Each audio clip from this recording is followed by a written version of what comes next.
अच्छा दोस्तों, किसी ने कभी ये नहीं सोचा होगा कि पाकिस्तान और चीन को आग लगाने के लिए 14 अगस्त 2026 को यानी कि इंडिपेंडेंस डे से ठीक एक दिन पहले एक ऐसी न्यूज ड्रॉप हो जाएगी जो शाम तक हर पाकिस्तानी और चीनियों को अपने बाल नोचने पर मजबूर कर देगी। जी हां, रिलायंस और ब्रिटेन की 100 साल पुरानी कंपनी रोल्स रॉयस ने मिलकर ऐलान कर दिया है कि इंडिया में ही बनेगा अब फाइटर जेट का इंजन, वो भी 5th जनरेशन का। अब सुनने में तो ये सिंपल लगेगा, चलो भाई इंजन है अब बन जाएगा, काम खत्म हो गया। लेकिन रुको, आपको पता है हम लोग आपके इस शो में हमेशा कभी खबर की बात नहीं करते, खबर के पीछे जो खबर है उसके खबर के पीछे जो खबर है उसकी बात करते हैं। देखिए, इस खबर के पीछे भी एक पूरी जंग चल रही है। एक डील जो पहले से टेबल पर थी, एक कंपनी जिसने पहली बार सरकारी मोनोपोली तोड़ी, और एक ट्विस्ट जो शायद किसी और चैनल ने आपको दिखाया ही नहीं होगा और आपको बताया भी नहीं होगा और आपने सोचा भी नहीं होगा। भाई इस डील से पहले ना फ्रांस की कंपनी साफरान और इंडिया के डीआरडीओ के जीटीआरई के बीच एक 120 किलो न्यूटन इंजन जेवी ऑलरेडी टेबल पर थी, जो कैबिनेट कमेटी ऑन सिक्योरिटी से अप्रूवल के बहुत करीब थी और रिपोर्ट्स के मुताबिक वो भी 15 अगस्त के आसपास क्लियर हो सकती थी। तो आज हम बात करेंगे इस पूरी कहानी की कि भाई ये था क्या, एक दिन पहले रिलायंस वालों को इतनी जल्दबाजी क्यों हो गई, थोड़ा इंतजार कर लेते, आखिर ये ट्विस्ट आया क्यों, समझ रहे हैं ना आप। एक एक करके इस कहानी की हम परत खोलेंगे, बस मेरे साथ एंड तक बनी रहेगा। तो चलिए शुरू करते हैं। नमस्कार दोस्तों, मेरा नाम है करण शर्मा और आप लोग देख रहे हैं आपका अपना favourite show to the point. अच्छा दोस्तों, हमेशा की तरह सबसे पहले अपनी बेसिक्स क्लियर करते हैं ताकि आपको ये वीडियो और जो मैं आपको समझाना चाह रहा हूं वो अच्छे से आप समझ सको। सबसे पहले समझते हैं कि एएमसीए होता क्या है। देखिए, एएमसीए मतलब एडवांस्ड मीडियम कॉम्बैट एयरक्राफ्ट। ये इंडिया का अपना 5th generation stealth fighter jet programme है, जैसा अमेरिका का F-35 है या चाइना का J-20। स्टेल्थ का मतलब होता क्या है? देखिए, इसका मतलब ये होता है कि जेट दुश्मन की रडार की नजर से बच सकता है। अब अच्छा, मैं आपको एक एग्जांपल दूंगा।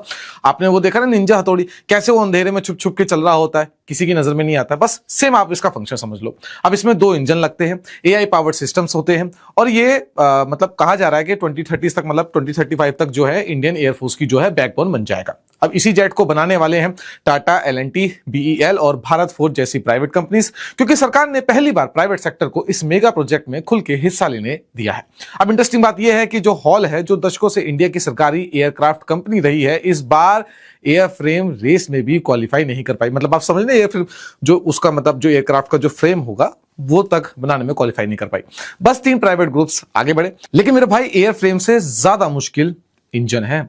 अब इंजन इतना इंपॉर्टेंट क्यों है? देखो, यही है असली मुद्दा। इंडिया के पास मिसाइल्स है ब्रह्मोस जैसी, दुनिया की बेस्ट। इंडिया के पास सैटेलाइट्स हैं बेस्ट। इंडिया ने चंद्रयान भी भेज दिया है चांद पे, सोचो। लेकिन एक चीज जो इंडिया कभी पूरी तरह से नहीं बना पाया वो है high thrust fighter jet engine. क्यों? क्योंकि जेट इंजन बनाना यार दुनिया की ना जो है सबसे कॉम्प्लेक्स इंजीनियरिंग में से एक है। इसमें आपको चाहिए 1500 डिग्री से ज्यादा टेम्परेचर झेलने वाली special metal alloys, micron level precision manufacturing और दशकों का टेस्टिंग एक्सपीरियंस। डीआरडीओ ने खुद मतलब कोशिश भी की अपना इंजन बनाने की, नाम था कावेरी, लेकिन दशकों की मेहनत के बाद भी कावेरी का जो आफ्टर बर्नर टेस्ट था ना, वो सिर्फ 81 से 83 किलो न्यूटन थ्रस्ट तक ही पहुंचा। जबकि एएमसीए के लिए जो उनके जो नए इंजन हैं, उनको जो थ्रस्ट चाहिए वो 120 से 140 किलो न्यूटन का चाहिए। तो ये इंजन एक फुली ऑपरेशनल फाइटर जेट के लिए काफी नहीं था। हालांकि डीआरडीओ इसका सेकंड वर्जन भी बनाने वाला है, जिसका जो थ्रस्ट होगा वो 100 किलो न्यूटन यानी कि 90 से 100 किलो न्यूटन तक चला जाएगा, जिसे आप तेजस के लिए यूज भी कर पाओगे। और जो अमेरिका का GE404 मतलब जो अमेरिका का GE F404 है उसको भी ये रिप्लेस कर देगा। लेकिन ये लाइट कॉम्बैट एयरक्राफ्ट जेट्स को ही पावर दे पाएगा, ना कि एडवांस मीडियम कॉम्बैट एयरक्राफ्ट को। इसी वजह से आज भी एएमसीए का जो पहला वर्जन है मार्क 1 अमेरिकन कंपनी GE के F414 इंजन से ही वो उड़ सकेंगे। यही इंजन जो है तेजस मार्क 2 में भी यूज हो रहा है। तो मेरे भाई समझो, अगर तुम्हारे पास दुनिया की जो है ना बेस्ट एयरक्राफ्ट की बॉडी तो है, लेकिन इंजन किसी और देश से आप उधार ले रहे हो, तो आप पूरी तरह से पहली बात तो आत्मनिर्भर नहीं हो। उस कंट्री से आपके रिलेशन खराब हुए तो वो कब मतलब इंजन की सप्लाई रोक देगा, जैसा अमेरिका ने अब करना बंद कर दिया। जो तेजस है उनका जो प्रोडक्शन है वो धीरे धीरे रुकता जा रहा है। अब यही वजह है कि अपना इंजन बनाना इंडिया के लिए सबसे बड़ा डिफेंस सपना है। अब चलो बात करते हैं रिलायंस रोल्स रॉयस डील के बारे में। देखो भाई, 14 अगस्त 2026 को रिलायंस इंडस्ट्रीज के अनंत अंबानी जो एग्जीक्यूटिव डायरेक्टर हैं और रोल्स रॉयस के सीईओ तूफान ने एक साथ में भाई एक ऐलान कर दिया कि वो ना एरोस्पेस गैस टरबाइन कॉम्प्लेक्स बनाने की कोशिश करेंगे। कहां पे? इंडिया में। अब ये एक ऐसी फैसिलिटी होगी जहां इंजन का डिजाइन, टेस्टिंग, मैन्युफैक्चरिंग और मेंटेनेंस सब कुछ इंडिया में ही होगा, शुरू से लेकर आखिर तक। अनंत अंबानी ने यह भी कहा कि जो इंडिया की स्ट्रेटेजिक ऑटोनॉमी है ना, उसके लिए क्रिटिकल टेक्नोलॉजीज में सॉवरेन कैपेबिलिटी जरूरी है। बिल्कुल सही बात है भाई। अब सुनने में लगता है कि कहानी खत्म हो गई, इंडिया को अपना इंजन मिल जाएगा। लेकिन मेरे भाई रुको, यही है वो ट्विस्ट जो मैंने आपको वीडियो में बताया था ना, भाई ट्विस्ट बताऊंगा, यही है वो ट्विस्ट। ये डील अभी सिर्फ स्ट्रेटेजिक इंटेंट है, मतलब फाइनल कॉन्ट्रैक्ट अभी नहीं हुआ है। इसका मतलब दोनों कंपनीज ने बोला है हम ये एक्सप्लोर करना चाह रहे हैं, लेकिन अभी तक इन्वेस्टमेंट कितनी होगी, ऑनरशिप स्ट्रक्चर क्या रहेगा या टाइमलाइन कैसी रहने वाली है, कुछ भी इन लोगों ने डिस्क्लोज नहीं किया है। क्योंकि इस अनाउंसमेंट से कुछ हफ्ते पहले फ्रांस की कंपनी साफरान और इंडिया के डीआरडीओ के जीटीआरई के बीच एक 120 किलो न्यूटन इंजन जेवी ऑलरेडी टेबल पर थी, जो कैबिनेट कमिटी ऑन सिक्योरिटी से अप्रूवल के बहुत करीब थी। और रिपोर्ट्स के मुताबिक, जैसा मैंने आपको पहले भी बताया था, वो 15 अगस्त के आसपास क्लियर हो सकती थी। इस प्रपोज्ड डील में 100% टेक्नोलॉजी ट्रांसफर और इंडिया का पूरा आईपी ऑनरशिप शामिल बताया गया है। तो सोचिए, ठीक इंडिपेंडेंस डे से पहले रोल्स रॉयस और रिलायंस ने अपना अनाउंसमेंट कर दिया। समझ रहे हैं ना कितनी जल्दबाजी क्यों की, और स्ट्रक्चर कोई बताया नहीं, वो भी आप समझिए क्यों नहीं बताया। एक रिपोर्ट के मुताबिक यह अनाउंसमेंट साफरान अरेंजमेंट को रिप्लेस नहीं करता और ना ही कोई फिक्स्ड इंजन बजट या टाइमलाइन कमिट करता है, लेकिन ये रोल्स रॉयस को वापस कन्वर्सेशन में जरूर ले आता है, ऐसे वक्त जब फ्रांस डील फॉर्मल क्लियरेंस के बहुत करीब दिख रही थी।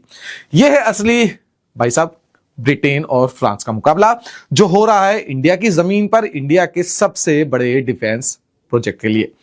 अब दोस्तों, जो चीज मैं आपको बताने वाला हूं, जो हम आपको समझाने वाले हैं, वो ज्यादातर चैनल्स एक्सप्लोर ही नहीं कर रहे हैं, ना आपको बता पाएंगे, क्योंकि उस हिसाब की जो है उन्होंने रिसर्च नहीं की है। देखिए, सबसे पहली बात मैं आपको बताता हूं, 4 ऐसी मैं बातें बताऊंगा। सबसे पहले कि जो रोल्स रॉयस है ना, उन्होंने पहले भी एक फाइनल ऑफर दिया था, जिसमें उन्होंने कहा था कि अगर डील 2026 के एंड तक साइन हो जाएगी ना, तो इंजन का जो कोर टेस्ट है वो 2030 में हो जाएगा, फर्स्ट फ्लाइट जो है 2034 में मतलब हो जाएगी, उड़ जाएगी, और जो उसका प्रोडक्शन है 2036 में मतलब शुरू हो जाएगा 110 से 130 किलो न्यूटन क्लास के इंजन के लिए। रोल्स रॉयस इंडिया के जो एग्जीक्यूटिव हैं, उन्होंने भी ये कहा था कि दुनिया में सिर्फ 3 ही जेन्युइन एरो इंजन मैन्युफैक्चरर्स हैं, 2 यूएस में है, तीसरा रोल्स रॉयस। दूसरी बात, रिलायंस के पास इंजन बनाने का भाई कोई सीधा एक्सपीरियंस नहीं है, आप जाके रिसर्च खुद भी कर सकते हैं। वो एडवांस मटेरियल जैसे कार्बन फाइबर और डिफेंस मैन्युफैक्चरिंग में पहले से एक्सपेंड तो कर रहे हैं, लेकिन इसमें उनका रोल जो मतलब अभी ये जो जेट इंजन की मैं बात कर रहा हूं, इसमें सिर्फ उनका रोल पैसा ही होगा। पैसा मतलब ये इन्वेस्ट करेंगे, मैन्युफैक्चरिंग स्केल बढ़ा देंगे और एग्जीक्यूशन जो है पावर दे देंगे, जबकि रोल्स रॉयस टेक्नोलॉजी और डिजाइन एक्सपर्टीज देगा। तीसरी बात आपको समझाता हूं, चाहे साफरान जीते या रोल्स रॉयस, एक बात पक्की है, यह नया इंजन AMCA के बाद वाले वर्जन के लिए होगा। पहला AMCA version American GE F414 engine से ही उड़ेगा। चौथी बात आपको बताता हूं, इस पूरे माहौल में हॉल का AMCA एयरफ्रेम रेस में क्वालिफाई ना कर पाना एक बड़ा शिफ्ट दिखाता है। अब इंडिया की डिफेंस स्ट्रेटेजी में प्राइवेट सेक्टर का रोल बढ़ता जा रहा है। तो ये सिर्फ एक रिलायंस ने इंजन बना दिया वाली खबर नहीं है मेरे भाई, ये एक बड़ी जियोपॉलिटिकल और इंडस्ट्रियल जंग है, जिसका रिजल्ट अगले कुछ महीनों में पता भी आपको चल जाएगा। तो दोस्तों, चाहे रोल्स रॉयस हो या फ्रांस की साफरान कंपनी हो, एक चीज क्रिस्टल क्लियर है, इंडिया अब सिर्फ जो है ना खरीदने वाला देश नहीं रहेगा। पहली बार इंडिया में डिजाइन होगा, टेक्नोलॉजी भी आएगी और ऑनरशिप भी हम अपने पास रखेंगे। और ये तीनों हम जो चीजें, जो भी कंपनी हमारे मतलब कह रही है कि भाई हम बना कर देंगे, हम उनसे मांग रहे हैं। और ये नहीं कह रहे कि भाई आप सिर्फ हमें असेंबल करके दोगे, हमें ये सारी चीज चाहिए। अब ये रास्ता लंबा होने वाला है। कावेरी इंजन की 40 साल की मेहनत ये सिखाती है कि जेट इंजन बनाना ओवरनाइट काम नहीं है, इसमें दशकों जो है आपको लग सकते हैं। लेकिन हर बड़ी शक्ति, America, Russia, France, UK, China, सबने यही रास्ता पार किया है और आज इंडिया भी उस लिस्ट में शामिल होने की तैयारी कर रहा है, जहां सिर्फ 5 से 6 देश हैं जो अपना खुद का फाइटर जेट इंजन बना सकते हैं। तो जब भी ये इंजन आखिरकार उड़ेगा, चाहे वो रोल्स रॉयस का साथ बने या साफरान के साथ बने, याद रखना ये सिर्फ एक मशीन नहीं होगी, ये एक इंडिया का ऐसा सपना होगा जो लाखों दिलों में धड़क रहा है। और जिस दिन ये पूरा होगा तो वो जो लाखों दिल धड़क रहे हैं वो करोड़ों दिलों में बदल जाएंगे और मेड इन इंडिया के नाम से ये दिल धड़केगा। अगर आपको ये वीडियो पसंद आया है तो लाइक करिए, अपने दोस्तों के साथ शेयर कीजिए और चैनल को सब्सक्राइब करना मत भूलना, ताकि ऐसी इन डेप्थ वीडियोस बिल्कुल एक अलग एंगल से आपको मिलती रहे, हम बनाते रहे, हमें मोटिवेशन मिलता रहे। बहुत मेहनत लगती है ऐसी वीडियोस को बनाने में। तब तक देखते रहें CF टीवी। जय हिंद।